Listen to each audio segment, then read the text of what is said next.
Of all the car manufacturers in the world, one of my favorites has to be Nissan. They've made so many cars throughout history that I absolutely love, and I have a lot of respect for the company and a lot of the engineering that has gone into many of their flagship models. In fact, my third car I ever owned and first fun car that I ever had was a Nissan 350Z. But with that being said, Nissan, I kind of think you're being a bunch of idiots right now. Nissan has not been doing so hot in recent years with letting certain models stretch way further than they should, or not innovating on other models the way that they used to in the past. Like for example with the new Frontier, which they really hyped up since the previous Frontier literally lasted like, what was it, like 14 years or something like that? And they really hyped it up, and what we got was a kinda overpriced mid-sized truck that doesn't outspec literally anything else in its category and gets worse gas mileage than a lot of full-size trucks. It looks great, and I'm sure that they're good trucks, but there's not much reason, at least by the spec sheet, to buy a Frontier over literally anything else. But whatever.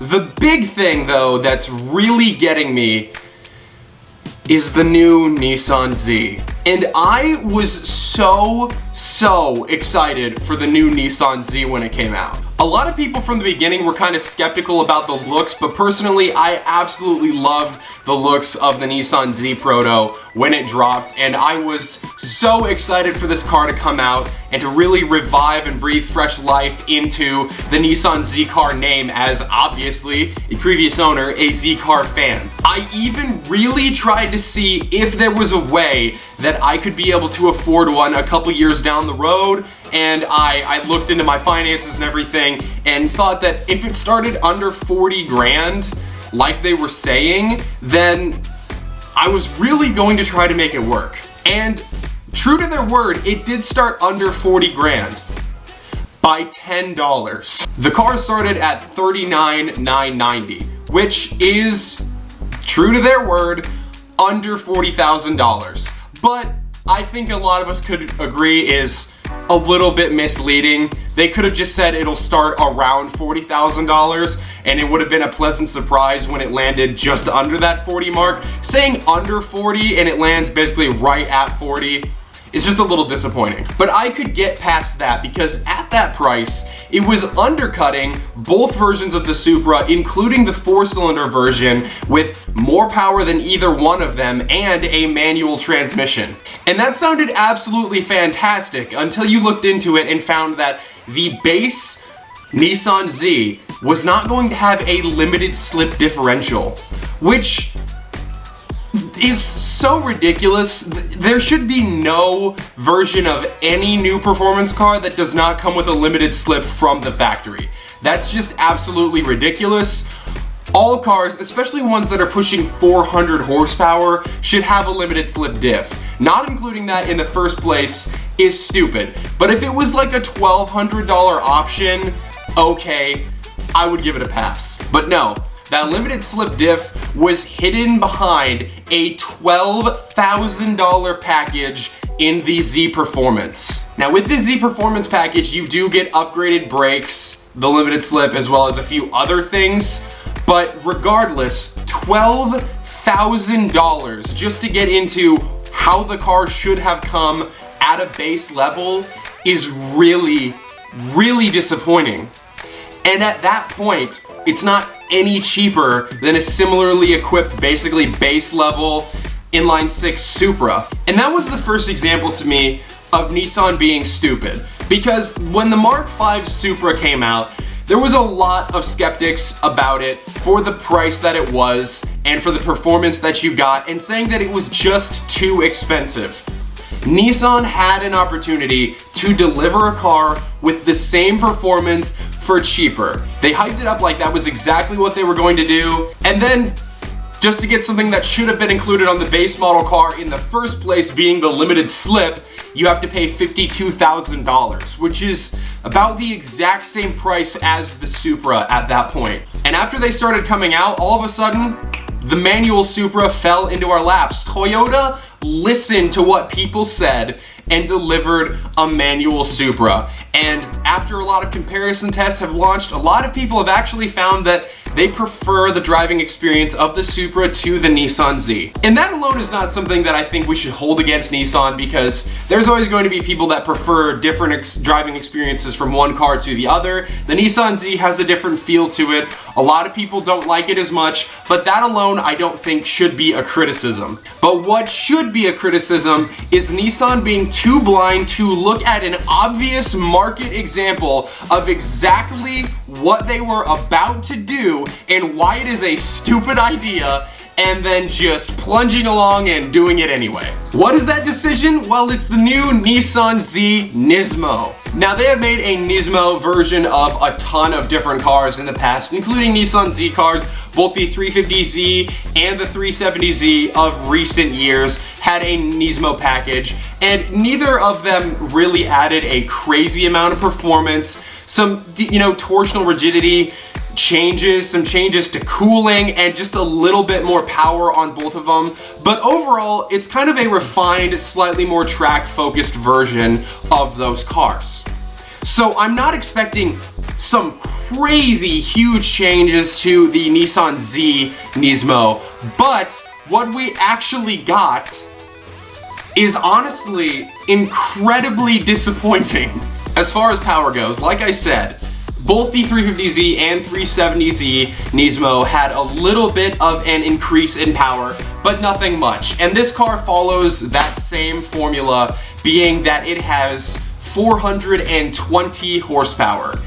So that's a 20 horsepower increase. But what is so disappointing about that to me is that there are actually no engine changes to make that the case. Supposedly the changes are a redesigned wastegate, better cooling, and performance enhancing ignition timing based off the GTR Nismo. Now, saying that it has a change being performance enhancing ignition timing is kind of stupid. That's just a change in the tune. Saying it has a different wastegate, again, that's not that big of a change, all things considered, to ultimate power. So essentially what we are getting is a car with a revised factory tune on it to make slightly more horsepower with better cooling. Now, better cooling is a good and important thing on a track-focused car, and it is good to see that they are addressing that, especially because Z cars of the past have been plagued with overheating problems when it comes to pushing them hard on the track. But even so, like I said, the previous Nissan Z Nismo Edition cars have not added a lot of power. But on the other hand, their flagship car, being the GTR, brought power from, what, 500 and probably 42, I think, at the time it came out, up to like 600. Now that is a pretty decent bump in power. And I understand the Nissan GTR Nismo is a lot more of an expensive vehicle in comparison to the Nissan Z, and expecting that same sort of bump in power may not necessarily be realistic, but something between the historical tiny bumps in power and a fairly sizable bump in power with the Nissan GTR Nismo, I feel like should have landed this car. Something like an extra 40 or 50 horsepower would be far more noticeable than a tiny revision to a tune that is going to make the smallest difference. But power alone is not enough for me to complain about this car as if it's some massive failure. I really don't think that should be the primary focus of a Nismo car anyway, so let's move on to other changes. There's been some changes for torsional rigidity of the chassis, and so it has increased by a whopping 2.5%. I understand they've spent the time to engineer the car to make those changes to the rigidity. They're going to mention it, but 2.5% increase is such a tiny change that surely no one is going to notice the increase in that rigidity of the chassis in comparison to just the increase of the stiffening of the suspension that the car is also receiving. Which is a good thing with the suspension being a change, because a lot of people complained that the suspension was too soft, too grand touring focused for what is ultimately a sports car. And while again, that does come down to preference, I do think that that makes a lot of sense, and seeing that they're addressing that with the Nissan Z Nismo is good. But everything up to this point has been a little disappointing. Not really that impressive, not that much of a change, but the biggest disappointment that any of us could have possibly expected, and the dumbest decision that I have ever seen, okay, not ever, but it's pretty dumb, is that the Nissan Z Nismo is only going to be offered in a 9-speed automatic transmission. That is honestly incredibly stupid for being, first of all, an even more enthusiast-focused car than the base Nissan Z. And on the other hand, they had such clear, obvious reason, based on any sort of market research they could have done, that that is an incredibly stupid idea. Their main competitor is sitting right in front of them and faced massive skepticism and criticism for not offering a manual transmission from the start. It was one of the biggest things that kept people from getting into a new Supra, was the lack of manual transmission. And then guess what? Toyota listened to that criticism and supposedly very early on after the release of the Supra started developing a manual variant. And after having done that, they've changed a lot of people's minds. They've turned around a lot of people's opinions, and it is an overall fairly well-liked and praised car at this point. Nissan had that right in front of them. They had their main competitor, a completely separate company, sitting there right in front of them, who has already made the mistake, who has already done the market research, who has already decided to make a decision and achieve success because of it, sitting there right in front of them. And they chose to do the exact same mistake. And let's be absolutely clear, this is a mistake.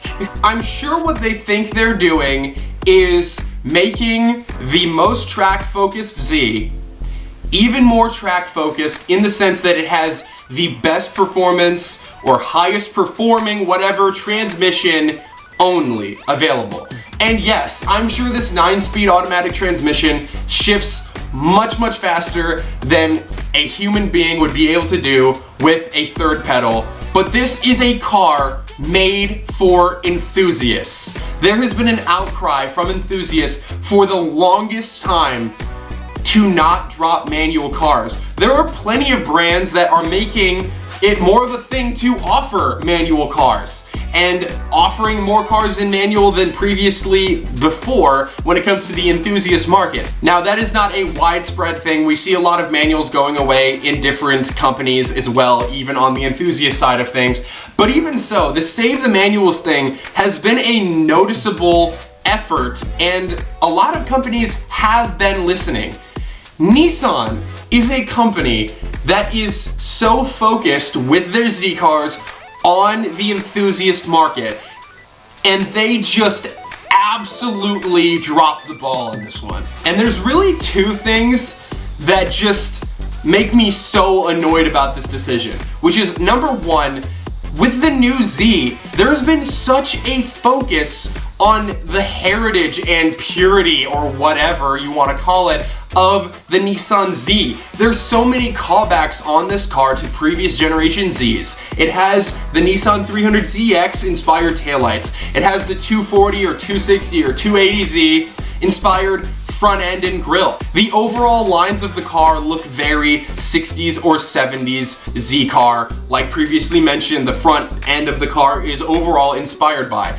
It is a very retro car that looks back at what they have done successfully in the past. And on a car that is focused so much on its heritage, how could they make such a stupid mistake with a core factor of a performance car built for enthusiasts? And I think that really is the main problem, and the thing that makes me so frustrated about this. Because It's not a BMW. BMW, compared to a lot of other companies, they don't really look to the past with their cars. Sure, there's examples with like the 8 Series CS and stuff like that, where obviously they do look to the past a little bit, and that's cool, and it's nice to see that. But for the most part, when they go on to the next generation of car, they're kind of leaving the past in the dust. And we see this. We see BMW massively dropping a lot of their manual transmission cars.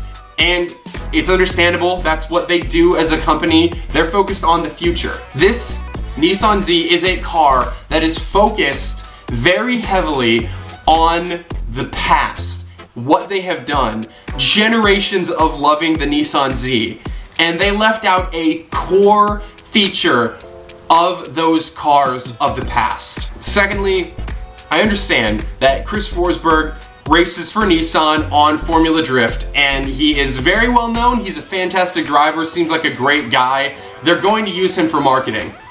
But they market this car with him drifting as if it's some sort of drift animal, and it's only automatic. And not only that, if it's the same as the regular Nissan Z in this way, traction control is not even fully defeatable on the car.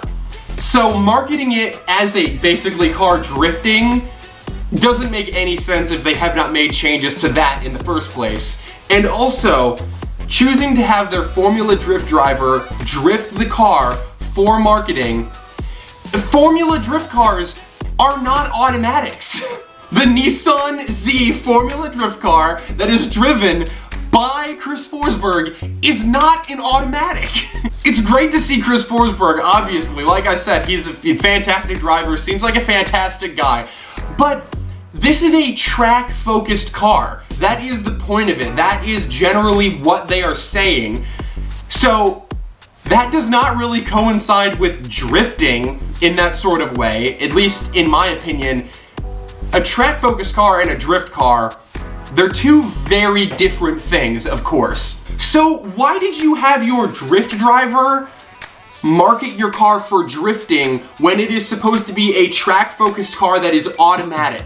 That alone does not make any sense. And I'm sure that they'll sell a few to people who saw that video and thought, that's awesome, that looks like an awesome car, I'm gonna go buy that. But that's not going to work for a lot of people. I'm just honestly so disappointed with Nissan. I was so excited as a Nissan fan for this new generation of Nissan Z, and was left with kind of a bittersweet taste in my mouth about it. Like, yes, it's a great car, it's what I wanted to see, but hiding incredibly simple options like the limited slip diff that should be on the base car behind a $12,000 package is absurd. The overall price of the car getting what should be base level features is too expensive. And on top of that, there's probably no way I would have bought one anyway, considering the absurd and absolutely just evil dealer markups that we see everywhere on these cars. It is crazy. But beyond that, I'm just so disappointed to see how they've continued developing this same platform. Nissan, as someone who is a fan of you, you are going in the wrong direction. All I can hope is that Nissan, after following Toyota in the sense that they made the same mistake, will also follow Toyota when it comes to listening to fans and offering a manual version of the Nissan Z Nismo. And if they don't, well, at least the base level Nissan Z is available with a manual transmission. That is a good thing. But I'm just honestly so disappointed in what they've chosen to do. If you've been watching this channel for a little while, you might remember a video that I did a while back when the most current generation of the WRX was released from Subaru, and I made a video similar to this one in that I said Subaru should have known better than to do what they did with the new WRX. Because they had done something similar, trying to sort of like change up the formula and sort of move it out of the obvious market it was supposed to sit in with the 2008 WRX. They tried to make it a little more grown up and more I guess, adult focused, but that is not what people buy the WRX for. And it kind of backfired, and they ended up changing up the body style a little bit, making it more aggressive just a couple years later in 2011 when they made it look the same as the STIs of those generations. And they did the same thing fairly recently, trying to move the WRX out of its sports sedan market into kind of more of a normal space where other people might want to buy it. And they too dropped the manual transmission in the top trim, which is absolutely absurd considering that the STI is not even being offered in this generation of WRX. So the top performing WRX that you can buy, well, not top performing, but top trim, is a CVT. And that's just disappointing. I feel the same way about Nissan with the new Z. All I can hope is that my mind has changed over time, seeing them around and seeing reviews of them and what people think of them. Maybe this 9-speed automatic transmission will be fantastic. I'm sure that it is a good transmission. I just don't know if it was the right transmission as the only one in the car. So with all of that being said, if you guys did enjoy this video and you agree with what I was saying, please consider subscribing to the channel. We are really close to our goal to hit by the end of this year, which is 1,000 subscribers. I've really appreciated the support that you guys have brought to the channel, so thank you so much. And if you really enjoyed this video, maybe consider liking the video as well. That also really helps out with the whole YouTube algorithm situation. So thank you once again so much for watching, and I will see you guys all in the next one.